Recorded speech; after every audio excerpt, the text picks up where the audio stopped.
Bonjour à tout le monde, j'espère que vous portez bien. J'ai prévu de parler aujourd'hui avec vous d'un sujet important, capital. AVC. L'AVC, c'est l'accident, ce sont les accidents vasculaires cérébraux. Accident vasculaire cérébral, AVC. Alors, je sais que parfois quand on prononce ce terme, ça peut, pas que ça peut, ça inquiète.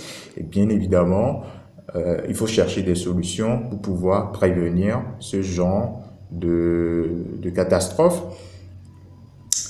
C'est vrai que ça semble un peu péjoratif. Bon, on va pas rentrer dans du catastrophisme, être péjoratif, mais c'est quand même quelque chose de vraiment sérieux. Donc cette vidéo, elle est super importante. Alors s'il vous plaît, si vous êtes nouvelle sur la chaîne, vous pouvez vous abonner, sentez-vous libre de le faire, c'est gratuit, et de partager surtout ces vidéos.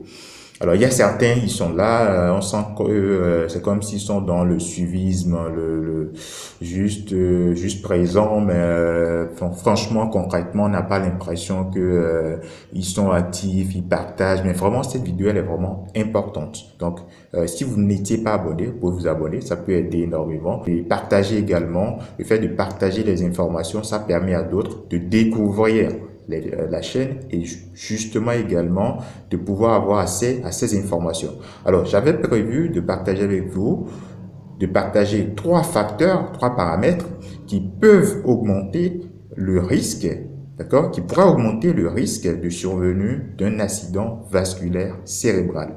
Je dis bien accident vasculaire cérébral. Alors, s'il y a des thérapeutes, des médecins, des soignants qui suivent la vidéo, vous savez bien évidemment qu'il y a différents types d'accidents vasculaires cérébraux. C'est pas l'objectif de cette vidéo. On ne sera pas trop long. Enfin, je vais pas vous faire un cours sur l'AVC, d'accord? Les neurologues et les cardiologues seront excellents dans cela. Mais ici, moi, mon objectif, c'est de venir progressivement à la question de la nutrition, de l'alimentation. Mais je vais partir sur le plan médical. Alors, si vous associez ces trois paramètres, je vais les citer. Hypertension artérielle, d'accord? Hypertension artérielle. Diabète. Vous avez bien entendu. Alors, peut-être certains peuvent se dire, ben, ça on le savait déjà. Restez jusqu'à la fin de la vidéo. Et bien sûr, le surpoids ou l'obésité, si vous voulez. On parlera d'obésité lorsque l'IMC va dépasser une certaine valeur. L'IMC, c'est l'indice de masse corporelle. Donc, si vous associez hypertension artérielle, diabète et surpoids, il y a un risque qui n'est pas du tout exclu qu'il puisse survenir un accident vasculaire cérébral. Alors, je vais être plus précis.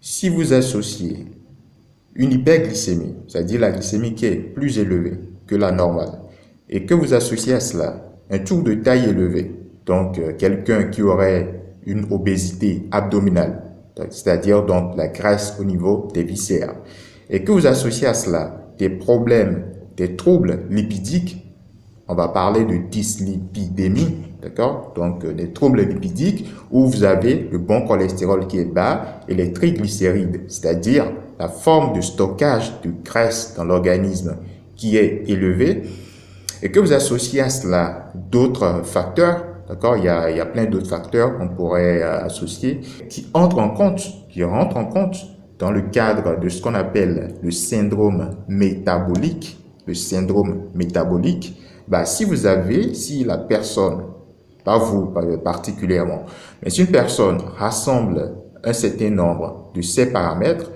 il est possible, écoutez-moi très bien, il est possible qu'il puisse multiplier le risque de survenue d'un accident vasculaire cérébral par 3. Donc, je répète, s'il y a un syndrome métabolique chez une personne, il est possible que le risque de survenue d'un accident vasculaire cérébral soit multiplié par 3 comparativement à quelqu'un qui est en bonne santé, qui n'a rien de tout cela. Alors, concrètement, vous allez me dire, ben, qu'est-ce qu'il faut faire? On a dit quoi? On a dit hyperglycémie. Bon, pour ne pas dire diabète. On a dit surpoids, voire obésité abdominale. D'accord? Surpoids, obésité abdominale. On a dit quoi d'autre? Diabète, surpoids, hypertension artérielle. Alors, sur l'hypertension artérielle, il y a des choses à faire par rapport à la question du sel. J'ai fait une vidéo sur le sel, allez la voir. Je crois que c'est la vidéo précédente.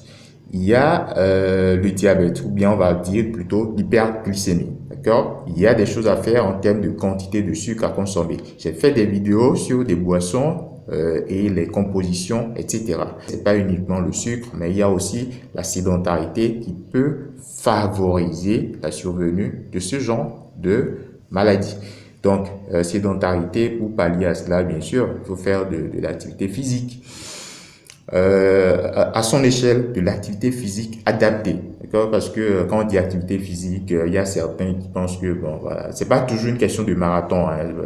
Franchement, même de la marche rapide simplement, quelques minutes chaque jour, ça peut être quelque chose déjà de favorable. Donc là, c'est juste diabète. Et puis, quand on va parler de dyslipidémie, donc de troubles lipidiques, sentez-vous libre de favoriser les bonnes graisses plutôt que les mauvaises graisses. Alors, surtout, je pointe du doigt surtout les acides gras trans, d'accord? Donc, vous pouvez aussi aller voir la vidéo sur les acides gras trans, d'accord? Maintenant, les sources de bons gras, il y en a, bien évidemment, au niveau de certaines huiles et au niveau de certaines graines oléagineuses. Donc, certaines huiles voilà, comme l'huile de colza, l'huile de lin, l'huile d'olive, etc. Bon, franchement, si vous voulez des détails plus approfondis, je mettrai en place un service. Je sais qu'il y a certains qui m'écrivent en privé sur WhatsApp et qui m'écrivent en privé pour me poser certaines questions, pour me demander des choses. Alors, je mettrai en place un service. Si c'est déjà fait, je laisserai le lien en bas dans la description. Ça vous permet de pouvoir me contacter par ce service. Ce service, bien évidemment, je ne le mettrai pas gratuitement. Par contre, bien évidemment, alors il y a certains là, ils sont sur la chaîne, on dirait qu'ils sont juste... ça dit de petits robots là, ils sont juste là pour regarder, ils partagent pas, il y a certains, ils sont toujours pas abonnés. Ben, les amis, vous attendez quoi pour vous abonner? Bon, abonnez-vous, c'est déjà quelque chose de gratuit que vous pouvez faire, d'accord? Il y a des gens qui ont eu à me poser des questions sur WhatsApp, j'ai répondu gratuitement, j'ai rien pris de particulier, d'accord? Donc, vous pouvez me poser des questions directement pour ceux qui ont mon contact. Ce dont j'ai pas encore parlé, c'est l'obésité abdominale. Donc, vous avez un tour de taille qui est élevé. D'accord? Donc, obésité abdominale qui rentre dans le cadre d'un syndrome métabolique. Et en même temps, je parle du surpoids et de l'obésité. Alors, pour ça, il y a un guide très simple qui s'appelle « Perdre du poids, oui, c'est possible ». Perdre du poids, oui, c'est possible. Donc, quand il y a un excès de graisse au niveau des viscères, c'est pas le truc favorable, extraordinairement positif pour la santé cardiovasculaire. Non seulement pour la santé cardiovasculaire, mais sur le plan métabolique, notamment par rapport au diabète de type 2. Donc, perdre du poids, oui, c'est possible. C'est un guide qui est carrément accessible si vous tapez là dans votre barre de recherche. Bien sûr, vous pouvez rajouter mon nom à la fin. Donc, perdre du poids, oui, c'est possible. Et puis, vous rajoutez mon nom à la fin. Donc, voilà, je résume. Diabète, obésité abdominale, ou bien si vous voulez hyperglycémie, obésité abdominale, une hypertension artérielle. Si vous associez ces trois facteurs, ces trois paramètres, attention, faites-vous suivre régulièrement. Il n'est pas nécessaire d'associer les trois paramètres pour qu'il y ait un AVC. D'accord? Mais lorsqu'il y a un certain nombre de paramètres, notamment lorsque vous avez le syndrome métabolique, hyperglycémie, tour de taille élevé, élévation de la tension artérielle, et que vous avez associé à cela une dyslipidémie, donc le bon gras qui est bas et les triglycérides qui sont élevés, ce sont des éléments qui, dans un contexte donné, dans un cadre donné, sur un terrain donné, parce que il y a aussi des facteurs héréditaires et des facteurs, d'autres facteurs que j'ai pas cités ici. Il y a même le tabagisme, le fait de prendre beaucoup d'alcool, mais ça, vous comprenez très bien que même pour l'hypertension artérielle, ce sont déjà des facteurs de risque de survenue d'une hypertension artérielle. Donc, lorsque il y a le syndrome métabolique, il est possible de multiplier, et je le dis, et c'est vraiment important, et cette vidéo, elle est à partager massivement. Bon, alors, si il y a ce syndrome métabolique, il est possible de multiplier par 3 le risque de survenue d'un accident vasculaire cérébral comparativement à quelqu'un qui est en bonne santé, qui n'a rien de tout cela. Un accident vasculaire cérébral, ça vous coûte des fortunes lorsque vous êtes hospitalisé dans un hôpital. On ne sort pas rapidement comme ça et parfois il y a des séquelles.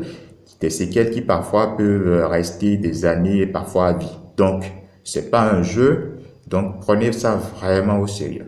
Donc voilà, je n'étais pas trop dans cette tendance un peu, j'ai pas voulu faire trop de dérision dans cette vidéo, faire de la comédie, de la blague. C'était vraiment un sujet sérieux, un sujet important. Portez-vous bien, c'était le message de cette vidéo.